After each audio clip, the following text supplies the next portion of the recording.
we're back. We're live. We're here with Mina Marita, former PUC chair, and the editor, writer, and blogger of Energy Dynamics.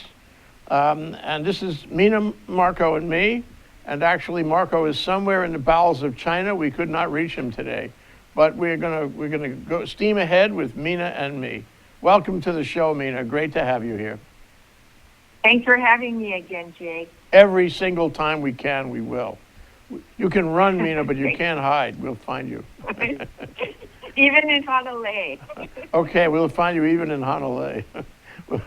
And Mina joins us by Skype audio.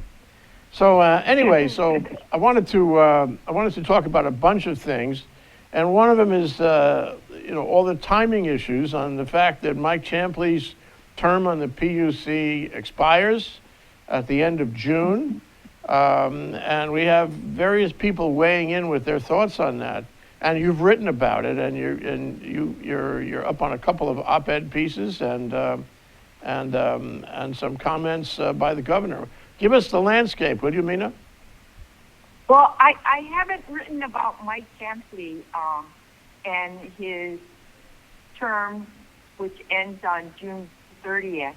But I did notice an op-ed piece by Richard Borecca yesterday, which, basically confirms that the governor will not be reappointing Mike Champley back to the PUC, and which,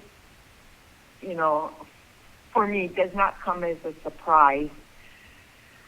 Well, why do you say that? I mean, was there some reason that you would expect the governor not to appoint him?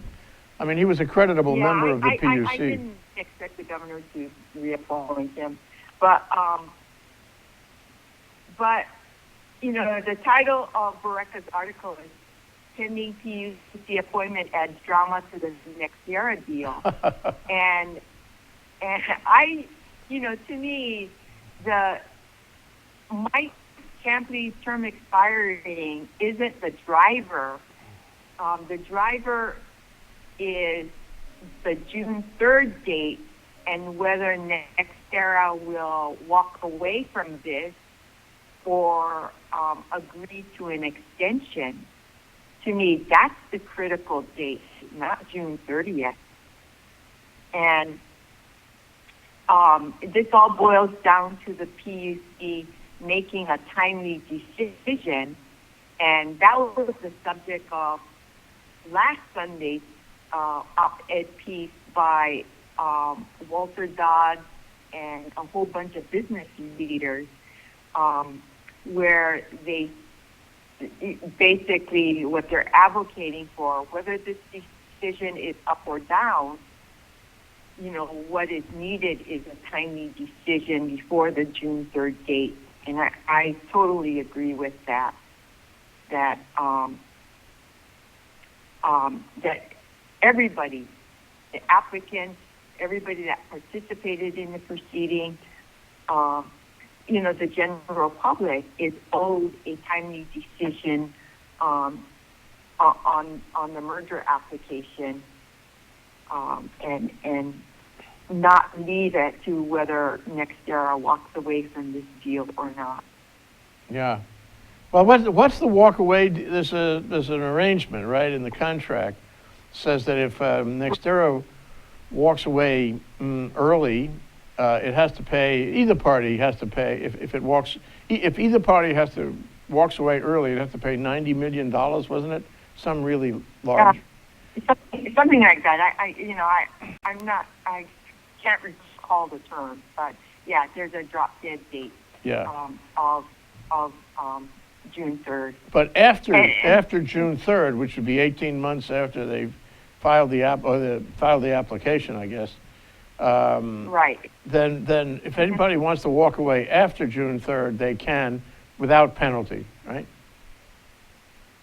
I can't remember the specifics. Okay. And I can't remember the specifics because,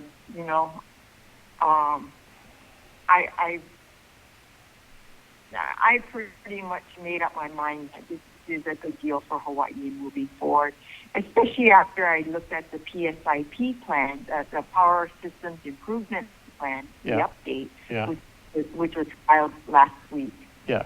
And it's pretty, I think with the previous plan, there was no NextEra input into the previous plan. But I think in this one, it's obvious that they had a hand in crafting it, and I think it's now a pretty clear picture on how NextEra would move the state to 100% renewable. And so, I for anyone that says, NextEra and ownership under NextEra is not committed to 100% renewable, I think the updated Power Systems Improvement Plan should put that to rest. Yeah. Yeah, because you have to assume that under their deal, Hawaiian Electric is not going to file a PSIP without consulting, conferring, getting input from NextEra because of the nature of the deal. And so it does reflect how NextEra feels, which I guess is, Right. This is all positive. I mean, in general, the PSIP seems to be a positive thing, although it hasn't been approved yet by the PUC. And do you have any sense of when they will approve it? Will they approve it before, at the same time, or after they approve or disapprove the deal? I think there's going to have to be a lot of review of the PSIP. I mean, because it's, I think, 1,200 pages or more, with a lot of analysis going into it. So I don't see a quick resolution of that particular docket. But I think it's a good indication of, how to proceed forward, the priorities for the Hawaiian Electric Company, which is basically, this basically replaces or is a substitution for the Integrated Resource Plan, which they scaled at and which triggered this venue. So Yeah, that didn't go anywhere. And so this is the next step in trying to figure out what the plan is. right, and it's a reasonable attempt to keep costs down and forge ahead. And I think the other interesting decision that came out this past week was the PUC's approval of Hawaii Gas's application to move forward on their LNG plans regarding synthetic natural gas. Yeah. So replacing LNG for synthetic natural gas. And I think there's a lot of confusion out there on the governor's position on LNG, and where, everybody's heard him say no, but he did qualify it, and he said no for electricity, but okay for Hawaii gas purposes, which does not make sense if you want to look at the fuel infrastructure from a larger perspective and how it integrated and interconnected with the total fuel supply in Hawaii, and namely the viability of the refinery. So there's some really big issues here. Yeah. Can I go back for a minute to the action of the PUC on synthetic natural gas? So this means that now Hawaii Gas can do what it wanted to do with synthetic natural gas, but not with liquefied natural gas. Am I right about that? No. So what they propose to do is bring in supplies of LNG to mitigate um, supply disruption for synthetic natural gas, which is, dependent on the refinery operation. Yeah. Their processing of synthetic natural gas is dependent on the refinery operation, and which puts them in a real vulnerable position. So they're looking at how to move forward with alternate supply, so they don't have to be subject to supply disruption. Yeah. And this move to LNG not only helps them to mitigate the supply disruption vulnerability, but also it helps them to lower costs for to their customers.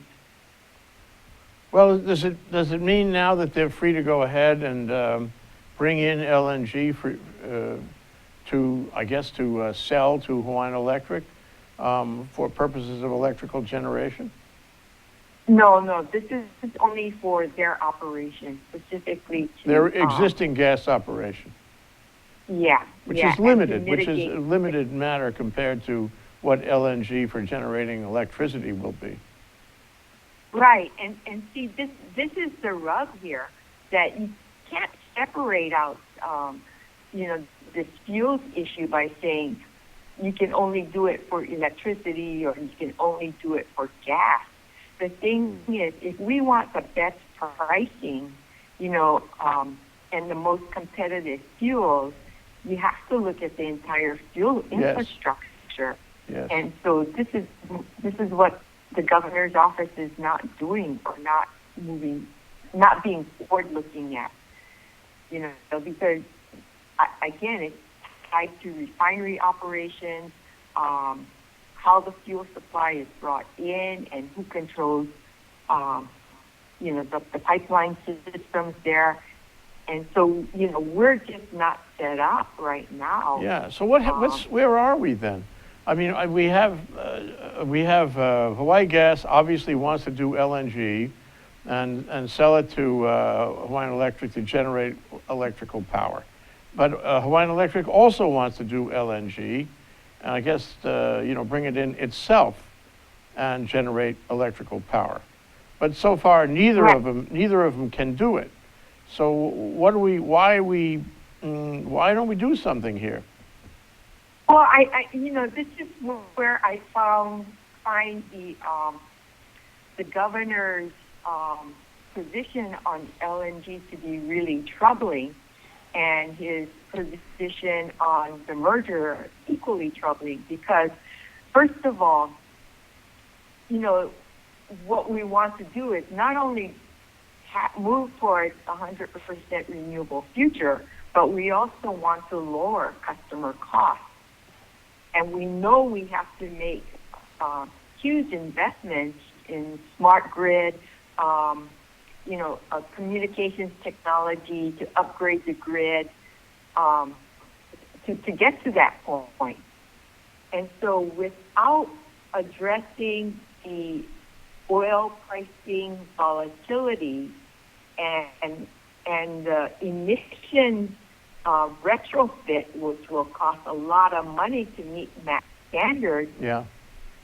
The only way that you can do it is, through a cheaper fuel, and that fuel is LNG. Yeah, but LNG costs money to build infrastructure. And my sense of it, at least a little while ago, was that Florida Power and Light, NextEra, was ready, willing, and able, and desirous of implementing LNG in Hawaii. And if the deal were approved, you would have a huge, deep pocket to get that infrastructure built, and then we can move ahead. Well, with it. I don't think, the thing is, I don't think you have to rely on Florida, NextEra, or Hawaii Gas to build the infrastructure. both willing and capable, I think, of, or the gas company's parent company is they're all willing and capable of doing it.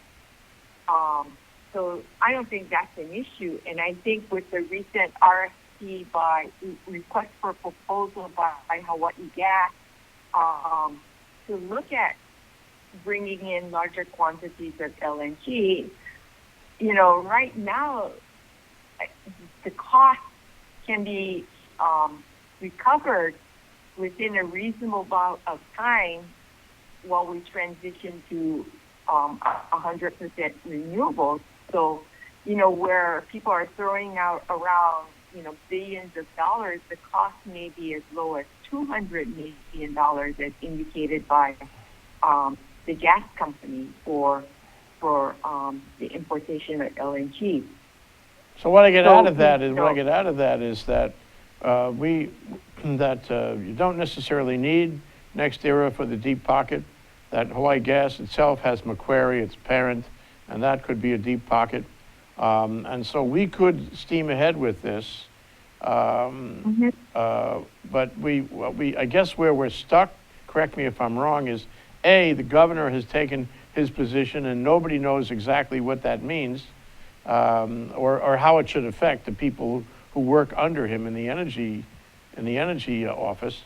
And B, the PUC has not really authorized it just yet. I guess it's in the PSIP that you mentioned, but we don't know. Nobody has authority to actually do it. Am I right? Well, the thing is, it's not necessarily the authority, but having the state cooperation in the siting process and the harbor infrastructure that's required to bring alternative fuels in. I mean, that's it's not a risk on the state part because it's being done by private sector. But you do need state cooperation, sure, again, in the siting and the harbor infrastructure.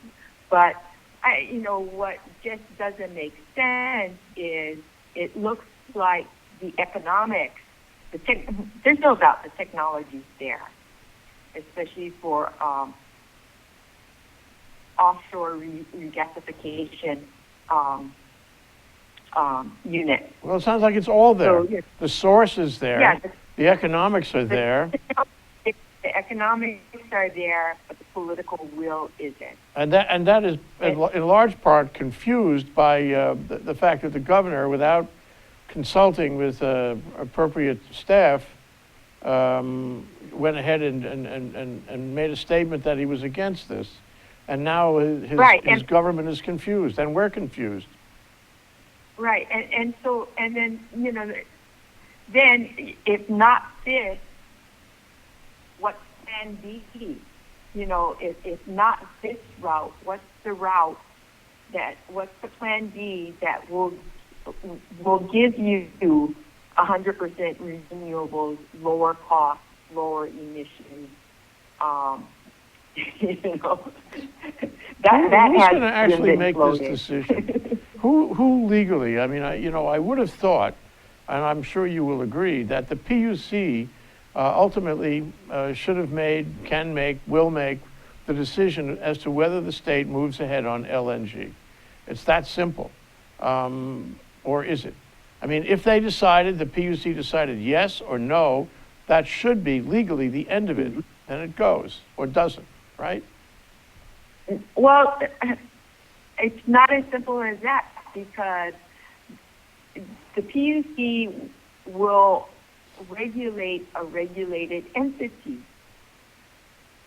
So only parts of this is regulated, and only some of the fuel will be regulated for the electricity side and for fuel going through the gas company's pipeline. But, there's other uses for LNG that's not regulated. But again, because of the impact it could have on the refinery, there's got to be a larger fuel infrastructure plan in place for the state. Yeah. Well, here we are. And especially Here we all are, have to Mina. We've been talking about LNG for, gee whiz, at least 3-4 years. People have made all kinds of statements and writing and discussions. It's been included in so many things in the energy world, and yet nobody knows exactly where it is now. And I wonder if you have, this is a hard question, Mina, but I'll ask you anyway. Do you have any prediction on what's going to happen to LNG? Well, I think, again, if the state's doing their job, that they would be agnostic to what kinds of fuels are coming in, and just that it meets certain criteria, and that criteria would be cheaper, cleaner, foremost, and eventually renewable.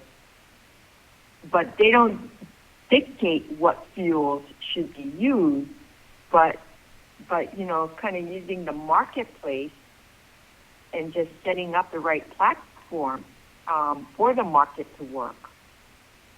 I mean, that's what we should be concerned on. The state shouldn't be picking the winners and losers on the fuel side. Mm-hmm. Okay, that's Mina Morita, a former chair of the PUC and a blogger and a thinker about energy in her blog of Energy Dynamics. You can take a look at that at Mina Morita, EnergyDynamics.com. We're going to take a short break, Mina. We'll be right back to discuss more about the world of energy.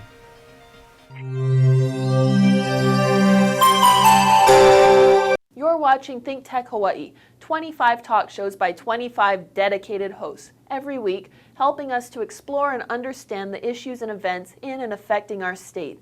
Great content for Hawaii from Think Tech. Aloha, this is Reg Baker. I'm the host of Business in Hawaii. We air every Thursday at 2 o'clock on thinktechhawaii.com.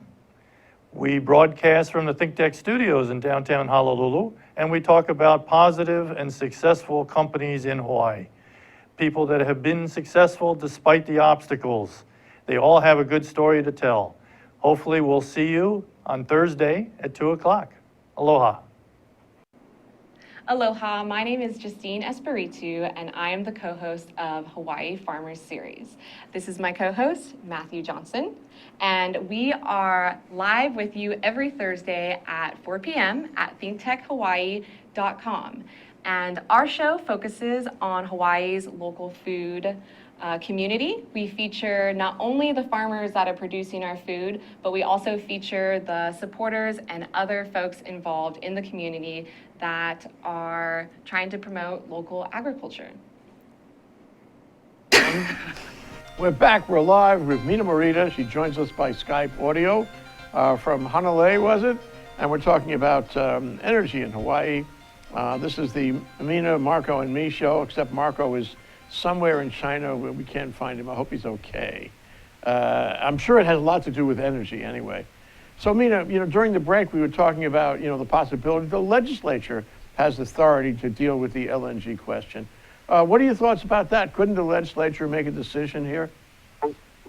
Yeah, they could direct both DBED and the Department of Transportation in their strategic planning and in their DOT infrastructure plans to address LNG.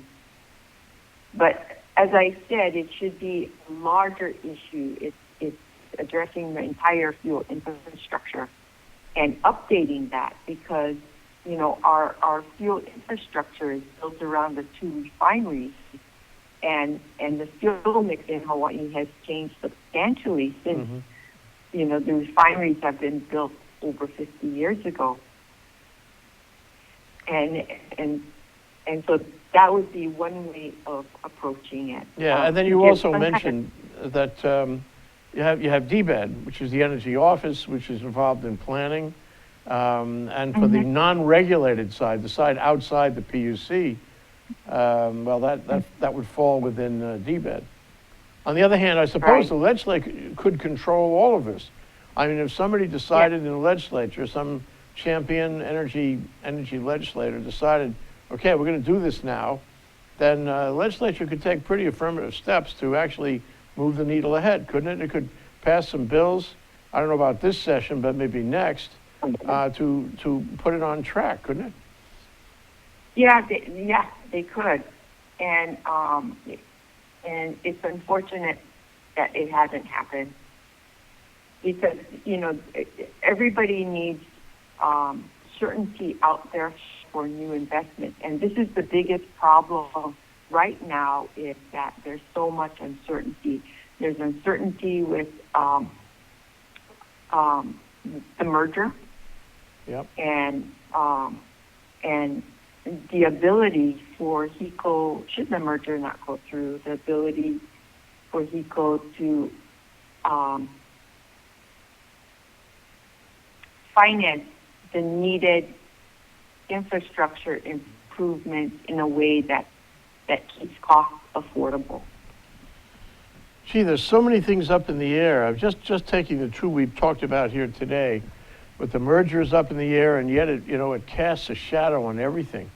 If it was approved, then theoretically, then things could move ahead. You wouldn't have to worry about it and wonder about it. And if it were disapproved, then things could go ahead. You wouldn't have to worry and wonder about it. It's the same thing with LNG. If LNG were approved, okay, we do LNG. If it's disapproved, okay, we don't do LNG, but we move ahead. I think with these two things you've mentioned, it's very hard to move ahead. We're stuck. Yeah. And I think, and that's the point about, this whole uncertainty, we have to make these huge infrastructure investments, and these are investments that have are long-lived and require careful planning, and so you can't have these kinds of decisions changing every political cycle. Yes. And that's and that's the challenge for us as we move forward with this 100% target, that this isn't going to happen overnight. This is going to happen over a 30 to 40 year period. But you know what? It was last year that we got into this 2045, 100% by 2045. And you know what? That was 30 years away. You know what? It's now 29 years away. The clock is ticking. Soon enough, it'll be 28 years away. And I guess the question I would put to you is, are we moving fast enough to have any legitimate control of that initiative? Because if we keep on staying stuck, we won't have any control. Well, the thing is, it's not about moving fast enough. It's about moving methodical. So you're setting up the foundation to get to 100%. I think everybody agrees getting to 40%, even 50% can be done. But when you start getting into the higher penetration, it's going to be a lot tougher, and it's going to be a lot tougher if you don't have the right infrastructure in place from the get-go. Yeah. Isn't it already a lot tougher? I mean, for example, electric vehicles. The state was supporting them with a cash credit there. Stop doing that. There's really no talk of renewing that credit or the cash benefit for electric vehicles. So electric vehicle sales are not doing all that well. The dealers are on board; they can bring them in, but people aren't, particularly buying them for the lack of the incentive. And I'd like to say that electric vehicles were all through the International Auto Show 2 weeks ago at the convention center, but there were, a modest number of them. Wasn't that big a deal? I'd like to say that Hawaiian Electric's rolling out of the new charging station at 820 Ward Avenue is going to have a big effect on the sales and the use of electric vehicles in at least Oahu, but I'm not sure I feel it's going to have that big an effect if people aren't buying them. They got to buy them. And so you know, I wouldn't say there's a lot of progress on that. So here's the problem, Jay. There's a micro side and there's a macro side, you know, and so you can put the electric vehicles on the micro side, that these will make small incremental changes, but these kinds of decisions are customer-driven decisions. Mm-hmm. On the macro side is the infrastructure that's required that can make big impacts in how we move forward. And you know, on the macro side, for example, is utility scale projects. You know, so rather than having you know, 5 to 7 kW rooftop solars come online, you know, you can put in a 12 megawatt PV utility scale system that makes a huge impact. And so we need to realize and understand what kinds of investment makes the biggest impact for the least amount and continues to optimize the system so we get the most out of our investment. And Well, right now, would you move one thing at a time, or would you move on many fronts? I mean, for example, if the state put...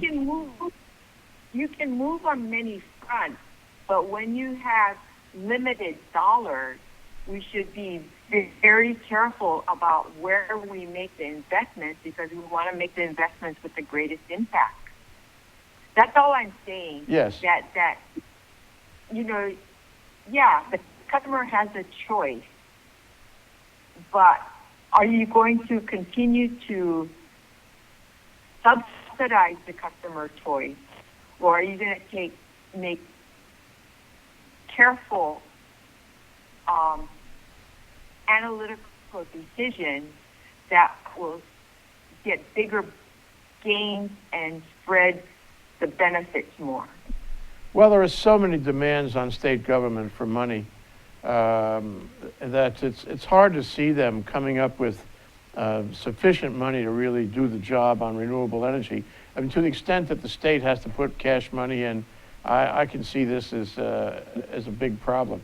I mean, it's a priorities issue. It's a major policy issue. It's a major fiscal issue. I mean, for example, there was something in the paper about how the state was going to spend $100 million in buying agricultural land so it wouldn't be used for development. Okay, that's a worthy point, but that's a lot of money. And with that, you could buy a lot of energy infrastructure. So which one do you want most? Everybody is asking the state to, for money, and the question is, what are the priorities? So that's one thing. The other thing is that Hawaiian Electric, if left on the field by itself, is going to have to raise the money for the infrastructure that we're talking about. Number one is the grid, and I don't know why, but I'm thinking that that's going to cost even a reasonable attempt at updating the grid, going modern, high-tech grid, is going to cost make that $300-400 million. Where's that going to come from? I mean, I don't know if its bond ratings are that high that it can go out in the market and raise that kind of capital easily. And where's the money going to come from, to do, well, we talked about LNG. Suffice to say, there are hundreds of millions of dollars that will have to be spent to move the needle ahead. And if you say that these things can work in tandem, they're going to those funds are going to have to be available at the same time. So if you flip the switch and say, okay, enough delay already, let's go ahead with these things, somebody's going to have to raise, maybe billions to get the show on the road. What's going to happen with that? And that's why we need certainty, because at the end, it is the ratepayer that's going to be paying for all this. the ratepayer may not have to upfront the money, but eventually through electricity rates, that's how it gets all repaid. So when you're looking at the fuels option, are you going to stick with oil and risk more volatility in oil pricing, or are you going to look at fuels that can mitigate that and get you closer to your goals because, it can integrate renewables easier with gas turbines and which burn more efficient and cleaner. So are you going to minimize, are you going to help to minimize and mitigate the fuel costs on a customer's bill? Yeah. There's always going to temper anything moving ahead because people are not, the old story, people don't realize that high-tech, clean energy requires an investment. We don't have it, we need to buy it. And somebody has to pay for that or amortize that. And that means the public is going to have to pay for it. So it's hard to say things are going to be cheaper for you guys, because not at first. We have to spend the money on the infrastructure, and the rate base is going to have to pay for that. So what would you advise Hawaiian Electric to do here at this point in time? Their PSIP is not approved yet. Their deal with NextEra is not approved yet. What can they do? If they said, Mina, what should we do to move the needle ahead? What are the things we can do right now at this point in time to get closer to 100% by 2045? What would you tell them they could do? Well, I think they're doing everything that they can do to move the ball closer to 100%. I mean, I again, this update is their strategic plan on how to get there in the most affordable way. Yeah. And so the thing is, anybody else out there who's kind of poo-pooing it, and the governor's saying no LNG, well, they have to come up with a plan B for that. And I don't think anybody has put forward a plan B. Yeah. Well, that's the problem. Now there's a summit coming. Go ahead, finish. And so again, I think the basic problem is this LNG issue isn't about LNG versus renewables. This LNG issue is about LNG versus oil. I don't think anybody can deny the fact that we're not going to be off of oil in the near future.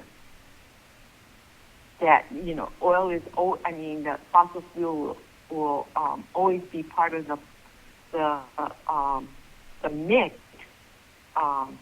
in electricity generation moving forward, unless there's major breakthroughs in storage. And I don't think we can expect any major breakthrough in storage in the near future. And as and when we get the storage, and we need storage to make the grid really work, then that's going to cost plenty of money. So, yeah. So I don't know if Hawaiian Electric would be best advised to go get another partner if the NextEra merger fails. But it's clear that somebody's going to have to come up with the money to fund, the capital to fund the transformation. And I think right now, in terms of that, we're in the same place we were a couple of years ago. I agree with you that Hawaiian Electric is doing all it can do to move it ahead, toward 100% renewables. They're doing some creditable things right now, and they've solved some problems that they were criticized for before. But at the same time, I think we have to say that they can't do that much because they're all tied down by the regulation and the administration's positions on LNG and the merger. and hopefully, Right. hopefully in June this will be better. And so I was going to ask you this. We have the Verge conference coming up in June. I think it's in early June here in Oahu. What do you expect from that? Conference after conference, what do you expect from this one? Well, I think again for us in Hawaii, these conferences need to be more forward-looking in educating the public what it will take to get to these higher penetrations of renewables. And it's not just about renewable generation, it's about the entire system, the entire energy ecosystem. And, from what I saw at the Maui conference, there was a good attempt to get into more complex issues. But again, it's always, how do you form the panels? How do you form the discussion to address these complex issues? And the thing is, we're out there by ourselves.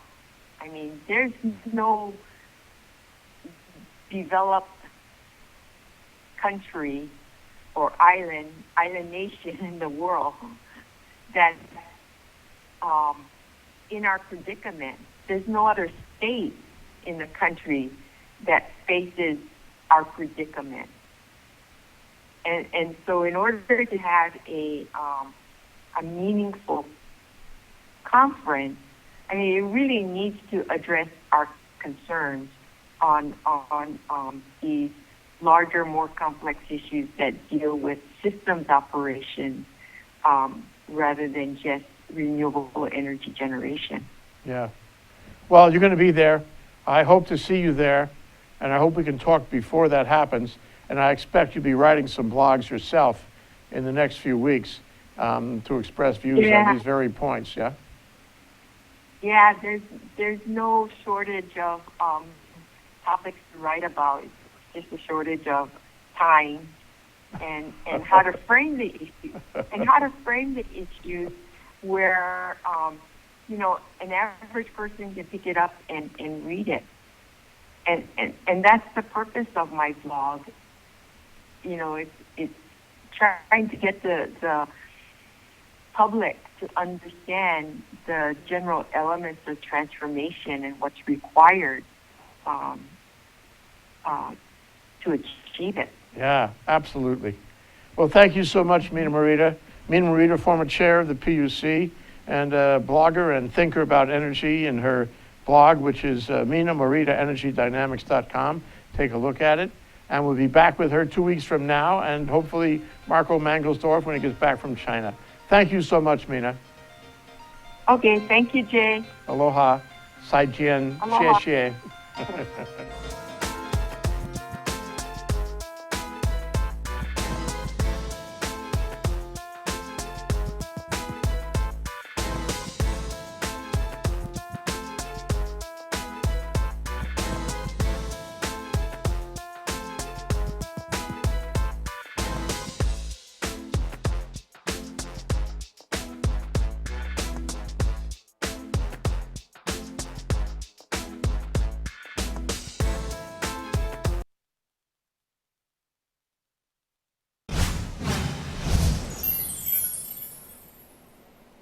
Hello, everybody. I'm IC Davidson. Thanks for tuning in to Think Tech Hawaii. One of the things that we do here, or the thing that we do here, is promote civic engagement in Hawaii. What does that mean? We want to talk about things that people want to hear about, and we want you to engage us and be part of that conversation. One of the ways that you can do that is by joining in during our live show via Twitter. How do you do that? Well, you get on the interwebs and get Twitter, get an account, and mention us if you have a question. What you'll do is you tune into our show live, tweet us questions, and our hosts and guests will address them accordingly. It's really easy, it's really fun, and I think that your participation in what we're doing here will help us continue the dialogue on very important issues that we're trying to cover. Sustainability, clean energy, you name it, we're on top of it. We want you to be part of what we're doing because together we'll be able to make things change. Thank you for watching. Think Tech Hawaii, thinktechhawaii.com, weekdays 12 to 5 p.m.